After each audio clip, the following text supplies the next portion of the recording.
police are quite often racist, that's not even controversial. When he says the police are a threat to public safety, that is how many of us live on a day-to-day basis. But this is also a city that has the biggest Jewish population in America. The Upper East Side alone is actually the densest population of Jews in the entire country. And the fact that he has not made efforts at this point to realize that there is a side that he needs to represent that is a core constituency in running is something that could dog him as well. He has a paper trail that is a mile long, okay? And it's all available on a website that is called x.com. Everyone can read about it. But said that the police are a threat to public safety, that they are racists, that he would... Hello, everybody. Guys, let's get right into this segment. They really just won't leave Mamdani alone with this crap. It's definitely based on racism to me. They keep asking about the Jewish people, no matter what he says about fighting back against anti-Semitism, they keep bringing it up. Let's be real. If he were an Italian man, would he be getting any of this crap? And you'll see where this conversation goes. Let's check this out and we'll talk about it. After the deadliest mass shooting in the city in a quarter of a century that claimed the life of a police officer and 3 others, the frontrunner in New York's mayoral race is now facing flack from his opponents over his past calls to defund the police. Literally, he has said he was part of this defund the police movement.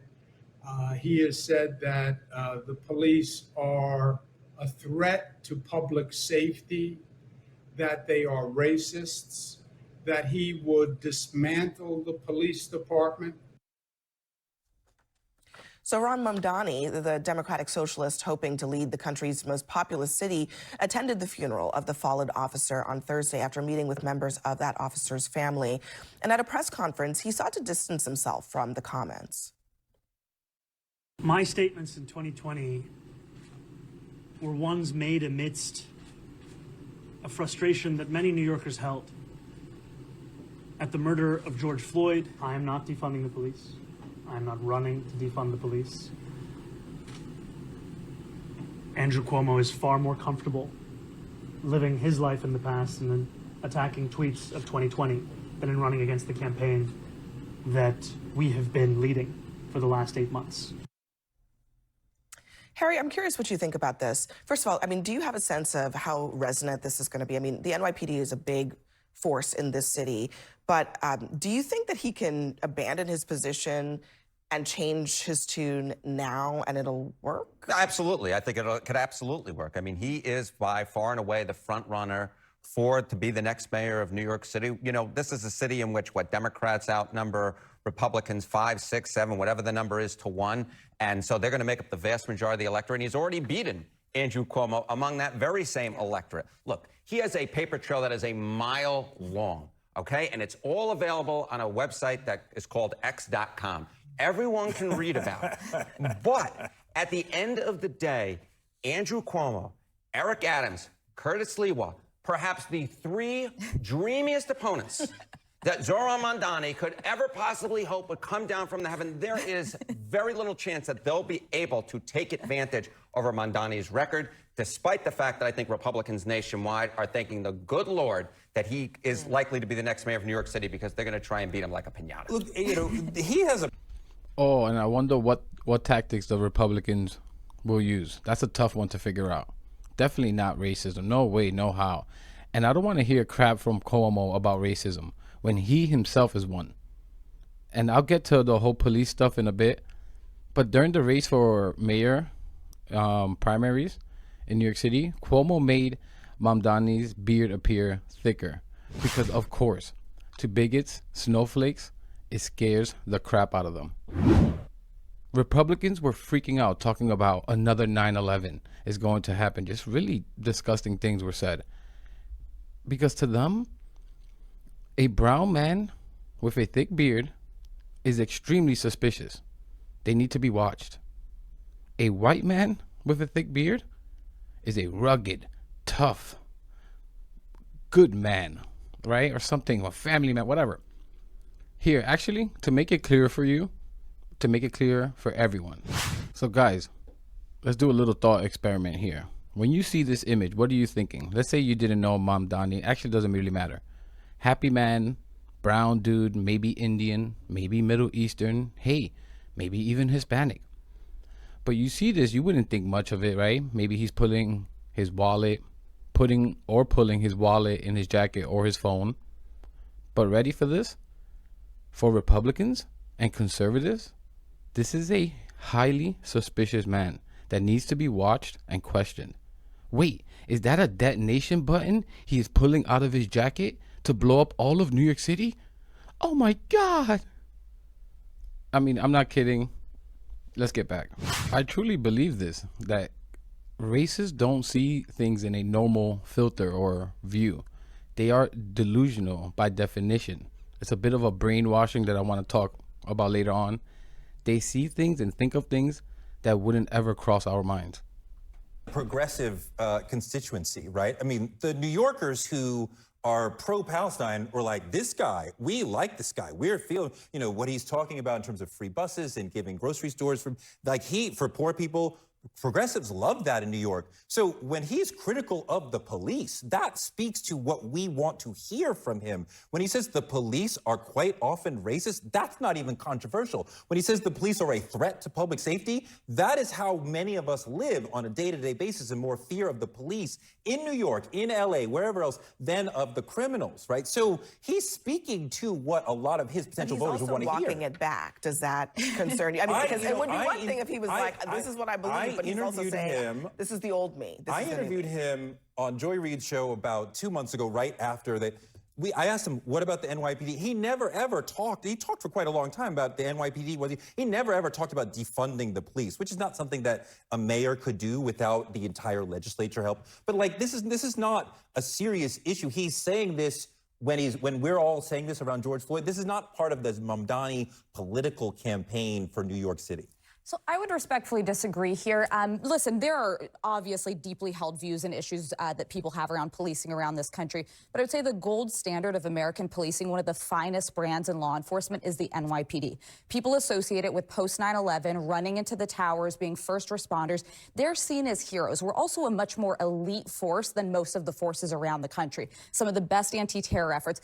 Get John Miller going off. The NYPD is seen by many as the gold standard. When you think of what you see on the subway, and some of the concerns around crimes, people blame the governor and they blame the mayor. They generally don't blame New York City law enforcement. And I would say, I do agree with you. I think he motivates the core constituency that he needs to win this race, and he has the benefit of the absolute worst opponents. But this is also a city that has the biggest Jewish population in America. The Upper East Side alone is actually the densest population of Jews in the entire country. And the fact that he has not made efforts at this point to realize that there is a side that he needs to represent that is a core constituency in running is something that could dog him as well. We saw the defund the police issue in 2020. Kamala Harris ran away from it in 2024. I think that's an issue that he could run into and could cause real trouble. One of the things, like, he got the polarity, I don't know how to say that, of the Jewish vote. Remember, I don't know how, when I'm cornered as a Spanish person, my first language was Spanish. And when I'm cornered, I say no speaking any English. But he already said that he will fight back for all people, including the Jewish people. He said that anti-Semitism is a problem. Like, I don't get it why they keep singling this out. It's obvious because he's Muslim. Like, this is so frustrating to see. And of course, actually, let me just finish this up. I don't know. I mean, people are urging him to keep the current police commissioner, Jessica Tisch, who has a very good reputation in the force and outside of the force, maybe not for people who are no fans of the NYPD. But I mean, that might be a way. I mean, if he were to signal that he would keep her, perhaps that might alleviate some of these concerns. We saw it in Philadelphia, my hometown, where, you know, we went from a mayor who was not pro-law enforcement to an African-American woman mayor who was strong on law enforcement. She did very well. She won the primary handedly. You know, he's going to have to pivot a little bit. I think you're right, because there are a bunch of people in this city who care about law and order, who care about feeling safe. And if they don't feel safe, they're not going to vote for him. Do you think it's appropriate And there for are more him? people that are going to vote in a general election. Do you think it's fair for him to say, I've changed my views on this? Or do you think that that's just politics? I thought he did a pretty good, all things considered, I thought he did a pretty good job owning it, right? He said, this is where I was then. Here's why I was there, George Floyd, all the other things. But that's not where I am today. And I think that makes him pretty credible in the eyes of an electorate by owning his past views. All right, we have to leave it there, unfortunately. But next for us, what does it mean to be? And what I was going to say is, and Fisk, their kingpin, is right. He owned it. He moved on. And of course, there's racism in the police force. Who are we kidding? I can't believe we're having this conversation in 2025. These idiots will have you think that cops are like what? Aren't humans or some different kind of species of humans? They are people just like all of us. I presume there are a lot of good cops with good hearts. But of course, some cops are racist as hell, just like everyday people are. Like study after study has been done about this. And it's been proven over and over again that police disproportionately, keyword, disproportionately, target black and brown people. Oh, what a surprise there. I wonder why that is. It couldn't possibly be all the constant propagandizing you literally see everywhere for decades and decades about what a danger black and brown people are. Constantly depicting us in a negative light, whether news, movies, politics, literally everything and anything. Like, this kind of crap starts to work on people. You literally brainwash them with the same garbage over and over. And what a surprise, you got a bunch of racists and bigots crawling all over the place like roaches.